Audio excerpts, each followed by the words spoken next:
저출산 고령화가 날로 심각해지는 일본. 전후 식량 사정의 개선과 의료 환경의 발전 등의 요인으로 기대 수명은 크게 증가했습니다.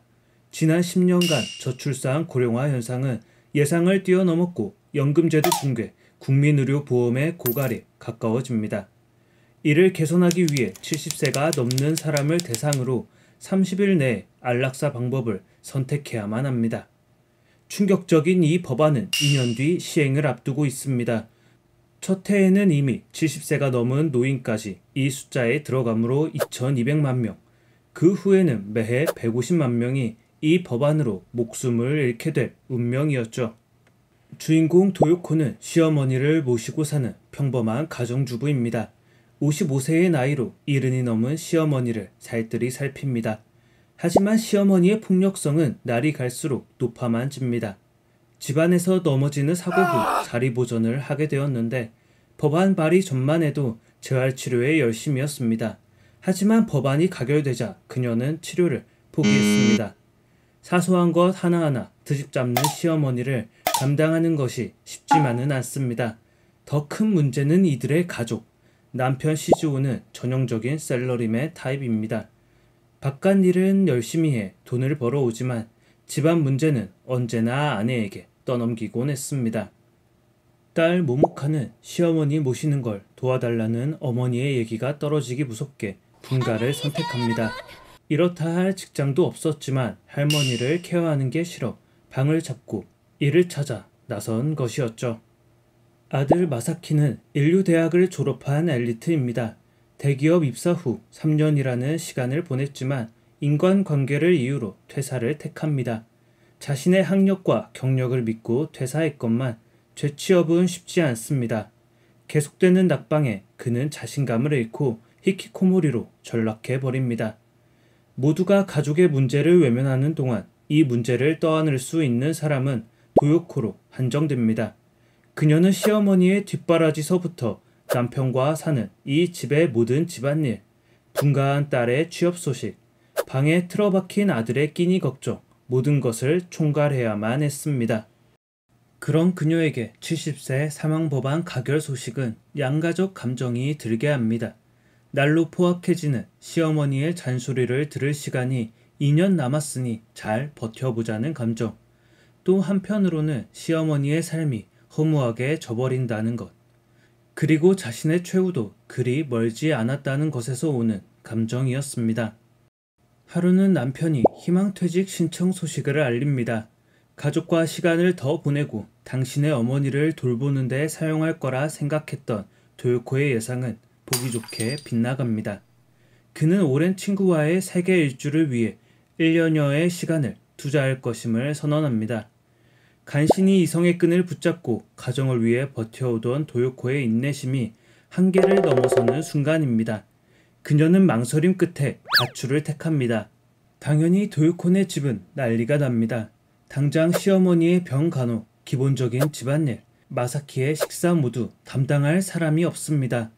시어머니는 도요코만을 찾고 아버지는 생전 해보지 않았던 집안일을 해야 했고 틀어박혔던 마사키도 어쩔 수 없이 방 밖으로 나옵니다.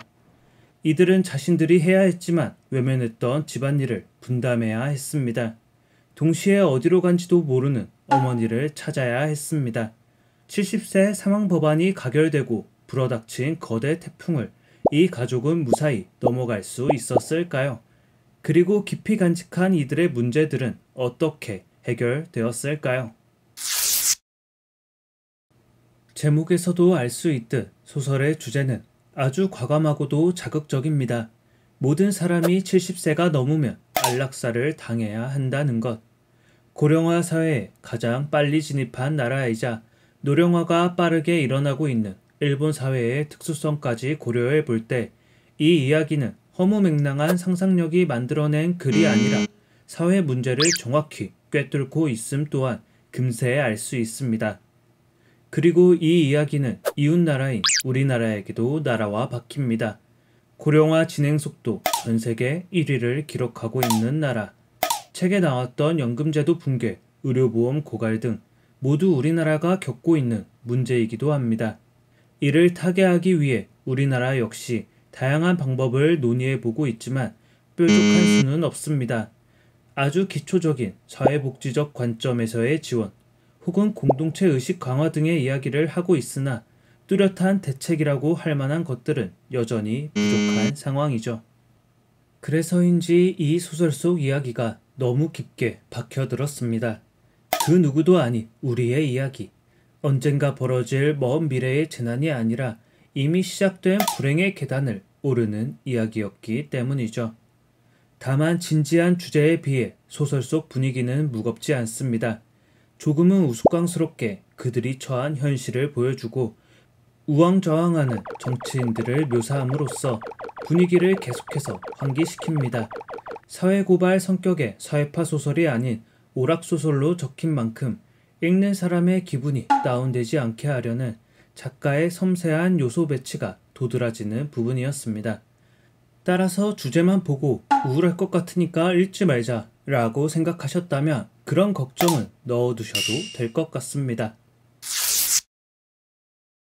작품이 일본에서 출간된 건 2012년 1월, 그리고 10여 년의 시간이 흘러 비슷한 주제의 영화 한 편이 개봉했습니다. 하야카와 치에 감독의 영화 플랜 75가 말이죠. 75세 이상의 노인들을 대상으로 국가 차원의 안락사 지원 프로그램을 시행하는 이야기로 죽음을 받아들여야 하는 시기가 5년 정도 늦춰졌지만 아주 유사한 소재의 작품이었습니다. 다만 책이 가벼운 문체로 상황이 지나치게 진지해지는 걸 피해갔다면 영화는 시종일관 깊숙하게 가라앉습니다. 특히나 영화의 첫 시퀀스가 아주 충격적인데 노인 보호시설에 잠입해 들어간 청년이 총기 난사 사고를 일으켜 노인 혐오 범죄를 저지르기 때문이죠. 대상도 조금 다릅니다. 70세 사망법안 가결에서는 70세가 넘은 노인들 전부를 안락사 시키려 했지만 영화에서는 경제력이 부족한 빈곤 노인이 대상이 됩니다. 하루하루 연명하는 것에 그치는 노인들의 삶을 덧없는 것이라 판단하여 적극적으로 그들의 숫자를 줄이고자 했던 정책이 플랜 75였던 거죠. 잔인하지만 영화 쪽이 현실과 좀 더 맞닿아 있다고 생각했습니다. 이미 충분한 부를 쌓았고 이를 통해 여생을 편하게 보낼 수 있는 노인이라면 굳이 안락사를 선택할 이유가 없을 것입니다. 이런 정책에 희생되어야 하는 건 경제적 자립이 불가능하고 아픈 곳이 많은 취약 노인 계층일 테니 말이죠. 완전히 같은 주제를 공유하는 건 아니지만 이 책이 흥미로웠다면 혹은 영화를 재밌게 보셨다면 반대로 다른 분위기로 쓰여진 창작물을 즐기는 것도 좋은 방법이 되리라 생각합니다. 파격적인 법안이 발의되며 우리는 어떤 정책이 올바른 정책이고 필요한 정책인가를 생각하게 됩니다. 70세 이상의 노인을 모두 죽이는 정책이라면 흔쾌히 수락할 사람은 많지 않을 것입니다. 당장 당신의 부모님 혹은 조부모님이 그 대상이 될 수 있을 것이며 어쩌면 본인 스스로가 그 정책의 대상자일지도 모르기 때문이죠. 극단적인 정책은 그 의도가 선할지라도 나쁜 영향을 미치곤 합니다. 사회에 큰 혼란을 야기할 것이며 잘못된 의사결정 과정으로 인해 피해를 입는 국민들도 있기 때문입니다. 소설에서 가장 크게 꼬집는 건 인기에 영합하여 문제 해결에 관심을 가지지 않고 자신의 권력에만 심취한 부패 정치인입니다. 정치인들은 노인 빈곤 문제와 연금 고갈 등의 문제가 크다는 걸 잘 알고 있습니다. 그럼에도 이렇다 할 의견을 내지 않는데 이는 섣불리 움직여 연금 개혁을 한다거나 증세를 할 경우 자신이 선거에서 패배할 것을 우려하기 때문입니다. 그 어떤 선거에서도 증세를 주장하고 당선된 정치인이 없다는 말처럼 증세는 유권자에게 받아들이기 힘든 제안일 겁니다. 당연히 그들이 이런 이야기를 입 밖으로 내지 못하는 것도 이해할 만합니다. 하지만 이해할 수 있다 하여 그 선택이, 그 방법이 옳다는 건 아닙니다. 이들이 차일피일 미뤄둔 문제는 눈덩이 구르듯 그 크기를 불려나가고 후대 사람들이 문제를 해결하려고 볼 때는 약간의 증세와 같은 방법으로는 해결할 수 없는 수준에 이르는 것이죠. 물론 작품에서 주장하는 골자가 증세에 그치는 건 아닙니다. 증세를 통해 복지국가를 건설하고 복지국가 안에서 공동체 의식을 확립하여 국민들끼리 연대하는 분위기를 만들어 나갈 것을 강조하고 있기 때문이죠. 다른 부분은 차치하더라도 공동체 의식의 강화라는 것 참 와닿는 부분이었습니다. 급격한 산업화를 통해 한강의 기적이라는 경제성장을 이루어낸 우리나라 역시 성장 과정에서 중요한 부분을 잃어버린 것 같다는 생각을 참 많이 했습니다. 그러한 점에서 이 책에서 내놓는 해결책이 마냥 허무맹랑한 건 아니었습니다. 그 과정이 조금 오래 걸려 시간이 소요될 뿐 궁극적으로 나아가야 할 방법을 제대로 제시한 쪽에 가까웠으니 말이죠. 누구에게나 솔깃할 만한 주제의 책은 아니었습니다. 하지만 고령화 사회를 피부로 체감하는 우리에게 닥칠 미래를 보여주는 듯한 뾰족한 이야기라 보는 내내 푹 빠져 읽을 수 있었습니다.